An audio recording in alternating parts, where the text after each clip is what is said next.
Hello friends, जय माता दी। कैसे हैं आप सब? अरे क्यों दिल दुखाता है रे पगले, दुख की घड़ी क्या तुझको हराएगी। कोई ताकत तुझे कभी हरा ही नहीं सकती। तुझ पर मेहर है मेरे महादेव की बंदे, क्यों बेवजह दिल दुखाता है रे पगले। दोस्तों, आज के युग में अधिकांश मनुष्य मानसिक दरिद्रता, नकारात्मक भावनाएं जैसे काम, क्रोध, लोभ, मोह, अहंकार, स्वार्थ, ईर्ष्या, भय आदि से ग्रसित हैं। और भगवान शिव की आराधना मनुष्य को भौतिक सुख समृद्धि के साथ साथ ज्ञान प्रदान करती है, मन से समृद्ध बनाती है, अर्थात स्वस्थ मन देती है। क्योंकि भगवान शिव के सिर पर चंद्रमा विराजित है और चंद्रमा को हम क्या मानते हैं? मन का कारक मानते हैं। इसलिए जो भी भोलेनाथ के सच्चे उपासक हैं वो धीरे धीरे क्रोध, मोह और लोभ पर अंकुश लगाने में सक्षम हो जाते हैं। भगवान शिव के चरणों में ही संसार की सारी संपत्तियां पनपती है। अगर आप गंभीर आर्थिक संकट से भी जूझ रहे हैं तो आपको शिव जी की पूजा अवश्य में करनी चाहिए। और महाशिवरात्रि का महापर्व जब आता है, वो दिन जब माता पार्वती को भोले यानी महादेव शिव को पति के रूप में पाने के लिए जो उन्होंने तपस्या की थी, उसका पूर्ण फल मिला था। यानी इसी दिन भगवान शिव का विवाह देवी पार्वती के साथ हुआ था और इसी फागुन माह के कृष्ण पक्ष की चतुर्दशी को महाशिवरात्रि का पर्व मनाया जाता है। सृष्टि का प्रारंभ भी इसी दिन से हुआ था। इस दिन सृष्टि का आरंभ अग्निलिंग, जो महादेव का विशालकाय स्वरूप है, उससे उदय हुआ था। और महाशिवरात्रि मनाने के पीछे एक और कारण आता है कि इस दिन क्षीण चंद्रमा के माध्यम से पृथ्वी पर अलौकिक लयात्मक शक्तियाँ आती है, जो जीवनी शक्ति में वृद्धि करती है। यद्यपि चतुर्दशी का चंद्रमा क्षीण रहता है, लेकिन शिव स्वरूप महामृत्युंजय दिव्य पुंज महाकाल आसुरी शक्तियों का नाश करते हैं। मारक हो, अनिष्ट की आशंका हो तो आज के दिन महामृत्युंजय शिव की आराधना करनी चाहिए। ये सभी प्रकार के ग्रहों को शांत करती है। 12 राशियां, 12 ज्योतिर्लिंगों की आराधना या दर्शन मात्र से इस दिन सकारात्मक फल प्राप्त होते हैं। भगवान शिव को समर्पित इस पर्व का सभी शिव भक्त पूरे साल इंतजार करते हैं और सभी प्रकार के उपाय करते हैं ताकि मनोकामनाएं पूर्ण हो सके। इस बार 2023 में ये दिन 18 फरवरी को आ रहा है। इस दिन सभी लोगों को चाहिए कि भोलेनाथ का अभिषेक करें। दूध, दही, घी, शहद, शक्कर आदि से अभिषेक करना चाहिए। और ये ना कर सकें तो कम से कम सिर्फ जल से ही करें। और इत्र चढ़ाएं, चंदन चढ़ाएं, जनेऊ चढ़ाएं, केसर से श्रृंगार करें, भांग चढ़ाएं, आंकड़ा, धतूरा, पुष्प आदि से भोलेनाथ का श्रृंगार करें। शिव पुराण में बताया है, इन चीज़ों से स्नान कराने पर मनुष्य की सभी इच्छाएं पूर्ण होती है। कहा जाता है समुद्र मंथन जब राक्षसों में और देवताओं में युद्ध हुआ था तो हलाहल नामक विष समुद्र का मंथन होने पर पैदा हुआ था। और हलाहल विष में ब्रह्मांड को नष्ट करने की क्षमता थी। इसलिए केवल भगवान शिव ही इसे नष्ट कर सकते थे और उन्होंने इस विष को अपने कंठ पे धारण किया था। जहर इतना शक्तिशाली था कि भगवान शिव दर्द से पीड़ित हो उठे और उनका गला बहुत नीला हो गया था। और इसी कारण उन्होंने उनका एक नाम नीलकंठ पढ़ा था। और उपचार के लिए आदि शक्ति के कहने पर देवताओं ने भगवान शिव के सिर पर भांग, धतूरा, बेलपत्र और निरंतर जल अभिषेक किया, जिसकी वजह से उनके मस्तिष्क का ताप कम हुआ। देवताओं ने भगवान शिव को रात भर जागते रहने की सलाह दी और भगवान शिव के चिंतन में सतर्कता रखी। शिव का आनंद लेने और जागने के लिए देवताओं ने अलग अलग प्रकार के नृत्य किए, संगीत बजाए और जैसे सुबह हुई उनकी भक्ति से प्रसन्न भगवान शिव ने उन सभी को आशीर्वाद दिया। और शिवरात्रि इस घटना का ही उत्सव है जिससे शिव ने दुनिया को बचाया था। तब से इस दिन सभी भक्त उपवास करते हैं, शिव जी को भांग, धतूरा, बेलपत्र और जल से अभिषेक कर भगवान शिव को प्रसन्न करने के लिए इन चीज़ों को अर्पित करते हैं। भगवान शिव की पूजा में जहाँ कुछ चीज़ें चढ़ाई जाती है, वहीं पर कुछ चीज़ें चढ़ाना निषेध बताया गया है। क्योंकि कुछ चीज़ें हैं, भगवान शिव रुद्र भी हैं, रौद्र भी हैं। वैसे तो बच्चों के प्रति प्रेम भावना से जो भी आप चढ़ा दें, लेकिन कुछ चीज़ों से शिव जी को पसंद नहीं है, वो आपको नहीं चढ़ाने चाहिए। इससे पूजा का पूर्ण फल प्राप्त नहीं होता। भगवान अपने बच्चों से क्रोधित तो क्या होंगे, लेकिन अप्रसन्न ज़रूर हो जाते हैं। इन चीज़ों के बारे में शिव पुराण में बहुत ही विस्तार से बताया गया है। तो आप लोग महाशिवरात्रि आ रहे, तो जब तैयारियां करेंगे ये गलती ना कर दें, इसलिए आपको पहले बता देती हूँ। एक तो शिव पूजन में आपको केतकी के फूल नहीं चढ़ाने चाहिए, हर बार बताती हूँ, क्योंकि ये फूल से भगवान रुष्ट होते हैं। इसके बारे में भी कहा गया है कि एक बार ब्रह्मा जी और विष्णु जी में जब विवाद चिढ़ गया था कि श्रेष्ठ कौन है दोनों में, तो ब्रह्मा जी सृष्टि के रचयिता होने के कारण अपने आप के श्रेष्ठ होने का दावा करने लगे। वहीं भगवान विष्णु भी पूरी सृष्टि के पालनकर्ता के रूप में अपने आप को सर्वश्रेष्ठ बोलने लगे। इसी बात को लेकर दोनों के बीच में विवाद हो गया। तभी वहाँ एक विशाल शिवलिंग प्रकट हुआ। दोनों देवताओं में ये बात की सहमति हुई और निश्चय किया गया कि दोनों में से इस लिंग के छोर का जो भी पहले पता लगाएगा वही सर्वश्रेष्ठ माना जाएगा। अतः दोनों देवताओं ने शिवलिंग की विपरीत दिशा में शिवलिंग की छोर को ढूंढने के लिए निकल गए। काफ़ी समय निकल गया, लेकिन किसी को भी उस शिवलिंग का छोर नहीं मिला, और इस कारण पहले भगवान विष्णु लौट गए और उसके बाद ब्रह्मा जी। ब्रह्मा जी ने लौटने के बाद विष्णु जी से कहा कि वो शिवलिंग के छोर पर पहुंच गए थे। उन्होंने केतकी के फूल को इस बात का साक्षी भी बताया, लेकिन ब्रह्मा जी ने झूठ बोला था, और ब्रह्मा जी के इस असत्य के कहने पर भोलेनाथ प्रकट हुए और ब्रह्मा जी का एक सिर काट दिया और केतकी के फूल को श्राप दिया कि मेरी पूजा में केतकी के फूलों का इस्तेमाल नहीं होगा। इसलिए आज भी इसी श्राप की वजह से केतकी के फूल कभी भी शिव पूजन में नहीं चढ़ाए जाते हैं। तो कभी भी आपको केतकी के फूल नहीं चढ़ाने हैं। साथ ही साथ केवड़े का पुष्प भी नहीं चढ़ाना चाहिए, क्योंकि इसमें बहुत स्ट्रॉन्ग खुशबू होती है, और कहा जाता है भोलेनाथ की पूजा में ज़्यादा स्ट्रॉन्ग खुशबू वाले फूल, क्योंकि ये माया का स्वरूप होते हैं, सांसारिक चीज़ों का स्वरूप होते हैं, इसलिए नहीं चढ़ाना चाहिए। यहाँ तक कि इत्र भी चढ़ाते हैं तो बहुत स्ट्रॉन्ग वाले इत्र भोलेनाथ को नहीं अर्पित करना चाहिए। ट्राई करना चाहिए हल्के हल्के इत्र, जैसे कि चंदन आदि हैं, ये आपको चढ़ाने चाहिए। भगवान शिव की पूजा में आपको नारियल का पानी भी नहीं चढ़ाना चाहिए, इसको भी शिव पूजा में वर्जित बताया गया है। नारियल क्या होता है? देवी लक्ष्मी का प्रतीक माना गया है। इनका संबंध भगवान विष्णु से है, इसलिए शिव जी को अर्पित करना अशुभ माना जाता है। नारियल श्री माना गया है, यानी लक्ष्मी का स्वरूप है, इसलिए कभी भी नारियल पानी से शिव पूजा में अभिषेक ना करें।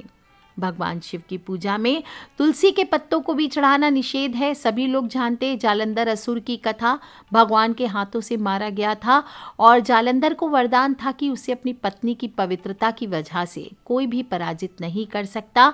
लेकिन असुर जालंधर को मारने के लिए भगवान विष्णु और शिव ने योजना बना करके तुलसी के पतिव्रत धर्म को तोड़ा, जिससे कि जालंधर की मृत्यु हुई। और जब ये खबर वृंदा ने सुनी तो वृंदा ने आत्महत्या कर ली और उस जगह पर तुलसी का पौधा उग आया। वृंदा ने शिव जी को श्राप दिया था कि उनकी पूजा में तुलसी की पत्तियां वर्जित रहेगी। भगवान शिव की पूजा में हल्दी भी वर्जित माना गया है।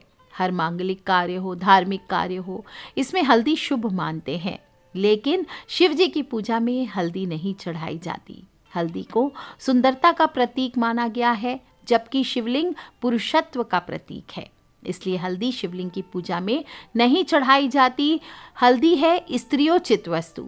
पूजा में आपको कहाँ चढ़ाना चाहिए? जो जलधारी होता है, जो पार्वती माता का प्रतीक माना जाता है, उस पे आपको हल्दी चढ़ाना चाहिए, क्योंकि शिवलिंग आप देखेंगे 2 भागों से मिलकर बना होता है। एक जो लिंग होता है वो शिवजी का प्रतीक माना गया है, जो दूसरा भाग है जलाधारी, वो माता पार्वती का प्रतीक माना जाता है। इसलिए जब भी आप हल्दी चढ़ाएं या कुमकुम भी, सिंदूर भी स्त्रियोचित चीज़ मानी गई है, इसलिए इसे भी शिवलिंग पर अर्पित नहीं करना चाहिए। तो भोलेनाथ वैरागी हैं और ये चीज़ें गृहस्थों के लिए होती है। इसको चढ़ाने से आपको कभी भी पूजा का पूर्ण फल नहीं प्राप्त होगा। इसलिए हमेशा जब भी हल्दी हो, सिंदूर हो, ये चढ़ाते हैं तो जलाधारी पर चढ़ाना चाहिए। शिवजी की पूजा में शंख का उपयोग भी वर्जित माना गया है और कहा जाता है शंखचूड़ नामक राक्षस का वध किया था भगवान शिव ने, जिसके बाद उसका शरीर भस्म हो गया था और इसी भस्म से शंख की उत्पत्ति हुई थी और शंख को असुरत्व का प्रतीक माना जाता है और वो भगवान विष्णु का भगत था, इसलिए कहा जाता है शिव पूजा में शंख वर्जित बताया जाता है। कई जगह पर शिव पुराण में कहीं पे आता है कि तिल जो होता है वो भगवान विष्णु के मैल से उत्पन्न हुआ है, लेकिन कहीं पर भी तिल को निषेध नहीं बताया गया है। बहुत जगह बोलते हैं कि तिल ना चढ़ाएं, तिल ना चढ़ाएं, जबकि मैं इस बार आपको बताने वाली हूँ कि तिलों से अगर आप भोलेनाथ का अभिषेक करते हैं, तिलों से आप भोलेनाथ की महाशिवरात्रि पर पूजन करते हैं तो पापों का नाश होता है, पूर्व जन्म के भी अर्जित पापों का नाश होता है। साथ ही साथ अगर आपके जीवन पर शनि दोष आदि है तो वो दूर होते हैं, आपके जीवन में अचानक आने वाली तकलीफों से आपको राहत मिलती है, आपके जीवन में सभी प्रकार के कलेश समाप्त होते हैं और आप मानसिक और शारीरिक तौर पर स्वस्थ रहते हैं। इसलिए इस बार आप तिल अवश्य चढ़ाइए। शिवलिंग पर बेलपत्र भी सोच समझ कर चढ़ानी चाहिए। कैसे चढ़ाने चाहिए? सबसे पहले तो आपको ध्यान रखना चाहिए कि जो बेलपत्र आप ले रहे हैं वो 1 या 2 पत्तियों वाला बेलपत्र ना हो, 3 पत्तियां या उससे ऊपर के जो बेलपत्र हैं वो ही अर्पित करने चाहिए और उस पर भी आपको चंदन से ओम नमः शिवाय या राम राम कुछ भी लिख करके आपको अर्पित करना चाहिए।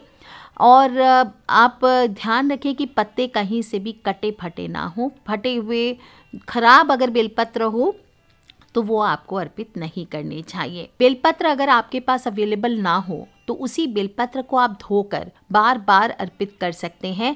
और ध्यान रखना चाहिए अगर कोई भी रूप से, जैसे आप अब्रॉड वगैरह में रहते हैं जहाँ पे बेलपत्र नहीं प्राप्त होते हैं, तो इसके स्थान पर एक चांदी का बेलपत्र भी आप चढ़ा सकते हैं। चंदन लगाते वक्त आपको ध्यान रखना चाहिए अनामिका उंगली को छोड़कर किसी अन्य उंगली से, यानी जो रिंग फिंगर होती है आपकी, उसको छोड़ करके आपको किसी और उंगली से चंदन नहीं लगाना चाहिए, क्योंकि पूजा के लिए महज अनामिका उंगली ही शुभ मानी जाती है। अब जो भी चीज़ अगर आपके पास प्राप्त ना हो, सिर्फ जल हो, जल से आप अभिषेक कर दीजिए, पुष्प ना हो, चंदन ना हो, कोई भी चीज़ें ना हो, आपके पास बेलपत्र ना हो, भांग धतूरा ना हो, आप थोड़े से चावल ले लीजिए। अक्षत ध्यान रखें, जो भी चावल लेंगे वो पूर्ण होने चाहिए, अक्षत होने चाहिए, यानी कि बिना खंडित हुए हुए चावल होने चाहिए, समूचे होने चाहिए। ऐसे अक्षत चढ़ाने से जातक पर भोलेनाथ के साथ साथ देवी लक्ष्मी की कृपा बनी रहती है और टूटे हुए चावल शिव पूजा में वर्जित बताए गए हैं। इसलिए हमेशा पूर्ण चावल चढ़ाइए, इससे अपार ऐश्वर्य की प्राप्ति होती है, देवताओं का अन्न माना गया है और इसे आप चाहें तो सुगंधित द्रव्य और चंदन मिक्स करके भी चढ़ा सकते हैं। और फिर आप इस थोड़े से 1 मुट्ठी चावल ले लीजिए, फिर आप 1.25 किलो चावल ले लीजिए और उसमें से 1 मुट्ठी चावल अपनी मनोकामना बोलते हुए शिवलिंग पर अर्पित कीजिए। बाकी के चावल जो होते हैं वो किसी गरीब को दान कर दीजिए। देखिए भोलेनाथ आपकी कैसे हर कार्य को पूर्ण करते हैं, शांति प्रदान करते हैं और आपकी मनोकामनाओं को पूर्ण करते हैं। दोस्तों, भोलेनाथ को अरहर की दाल के पत्ते और अरहर की दाल चढ़ाना भी अत्यंत शुभ होता है। इसलिए इस बार आप महाशिवरात्रि पर अरहर की दाल के पत्ते या थोड़ी सी अरहर की दाल भी लेकर के जाइए। इससे जीवन में धन, ऐश्वर्य और सुख समृद्धि में वृद्धि होती है, दुखों से राहत मिलती है। और अगर आपके जीवन में कोई विशेष तकलीफ है और आप उससे छुटकारा पाना चाहते हैं, कोई विशेष कार्य है जो पूर्ण नहीं हो पा रहा है आपका, तो ऐसे में आपको मन मांगी मुराद पूरी करने के लिए मूंग की दाल भी आप चढ़ा सकते हैं। जो लोग के जीवन में संतान सुख में कमी आती है, संतान अच्छी नहीं हो रही है, संतान बुरी हो गई है, तो आज के दिन आप 1 मुट्ठी जौ या 1 मुट्ठी गेहूं भी चढ़ा सकते हैं। ऐसा करने से शिवजी प्रसन्न होकर आपके परिवार को सुख समृद्धि का आशीर्वाद देते हैं। ध्यान रखना चाहिए जो भी शिवलिंग होता है वो आपको, जो विशेष रूप से मैं हर बार बताती हूँ, या तो पारद हो या स्फटिक हो या नर्मदेश्वर हो, इसके अनुसार ही आपको अपने घर पे स्थापित करना चाहिए। बिना सिद्ध किया हुआ साधारण पत्थर का शिवलिंग ला करके आपको घर पर ऐसे ही नहीं रख लेना चाहिए।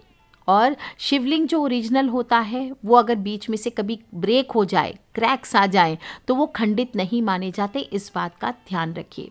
और अगर पुराना शिवलिंग हो, कई सालों से पूजन करते चले आ रहे, तो वो अपने आप में सिद्ध होता है, उसे आपको विसर्जित नहीं करना चाहिए।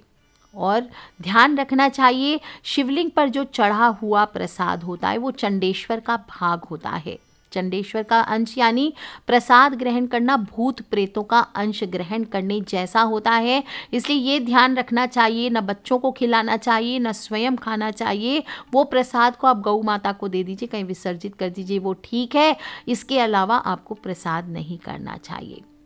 और साथ ही साथ पार्वती जी हमेशा, भोलेनाथ जब भी अपनी पत्नी माता पार्वती के साथ सत्संग करते हैं, तो एक बार जब भोलेनाथ से माता पार्वती पूछती है कि हे भोलेनाथ, गृहस्थ लोगों का कल्याण महाशिवरात्रि पर कैसे हो सकता है, तो शंकर जी कहते हैं ऐसे गृहस्थ पर सभी देवता, ऋषि और महर्षि प्रसन्न रहते हैं जो सत्य बोलते हैं, जो सभी प्राणियों पर दया करते हैं, जो मन पर और इंद्रियों पर संयम रखते हैं, जो सामर्थ्य के अनुसार सेवा और परोपकार करते हैं, जो अपने माता पिता बुजुर्गों का मान करते हैं, उनके साथ सदाचार से रहते हैं, जो अतिथियों की सेवा पर तत्पर रहते हैं, और जो धर्म से धन का उपार्जन करना और दूसरों के धन पर लालच नहीं रखते हैं, जो स्त्रियों को वासना की नज़र से नहीं देखते हैं, जो सबके प्रति मैत्री और दया का भाव रखते हैं, जिनकी वाणी सौम्य होती है और जो स्वेच्छाचार से रहते हैं। ऐसे आदर्श व्यक्ति गृहस्थ, सुखी गृहस्थ होते हैं, स्वर्गगामी होते हैं, और सभी देवी देवताओं की और मेरी कृपा ऐसे भक्तों पर सदा बरसती है। भगवान शिव माता पार्वती से कहते हैं कि मनुष्य को जीवन में सदा शुभ कर्म करते रहने चाहिए। जैसा आप कर्म करेंगे वैसा ही आपका प्रारब्ध बनेगा। प्रारब्ध बहुत बलवान होता है और उसी के अनुसार आपको आगे जीवन में भोगना है। याद रखें, इस बात को भूलना नहीं चाहिए। तो इस महाशिवरात्रि पर आपको प्रमाद में नहीं पड़कर सोना है, क्योंकि आपका प्रारब्ध जाग रहा है। इसलिए इस रात्रि में आपको भी जागरण करना है और भोलेनाथ का नाम लेकर के ज़्यादा से ज़्यादा ओम नमः शिवाय, ओम नमः शिवाय, ओम नमः शिवाय, ओम नमः शिवाय का जप करना है। सत्कर्म करते रहिए, भोले बाबा को मनाते रहिए और ओम नमः शिवाय के साथ साथ ज़्यादा से ज़्यादा महामृत्युंजय मंत्र का जप करें। ओम त्र्यंबकम यजामहे सुगंधिम पुष्टिवर्धनम उर्वारुकमिव बंधनान् मृत्योर्मुक्षयमामृतात्। बोलिए भोलेनाथ की जय, कालों के काल महाकाल की जय, पार्वती पति महादेव भोले भंडारी की जय। बोलिए हर हर हर हर महादेव शंभु। आज के लिए इतना ही। बहुत ही खूबसूरत महाशिवरात्रि है, तैयारियां शुरू कर लीजिए। कैसे व्रत करना है, क्या खाना है, कैसे तैयारियां करनी है, और अपने फ्रेंड्स, फैमिली, मम्मी पापा, भाई बहन, बच्चे, सभी लोगों से मैंने बताया है किस प्रकार से आपको तैयारियां करनी है, क्या गलतियां नहीं करनी है। इस बात का ध्यान रखें और खिलखिलाते रहें, मुस्कुराते रहें, सच्चे दिल से ओम नमः शिवाय का जप करते रहें। भोलेनाथ आपकी सभी मनोकामना अवश्य पूर्ण करेंगे। आज के लिए इतना ही। Take care friends, love you all. जय माता दी, बम बम भोलेनाथ की।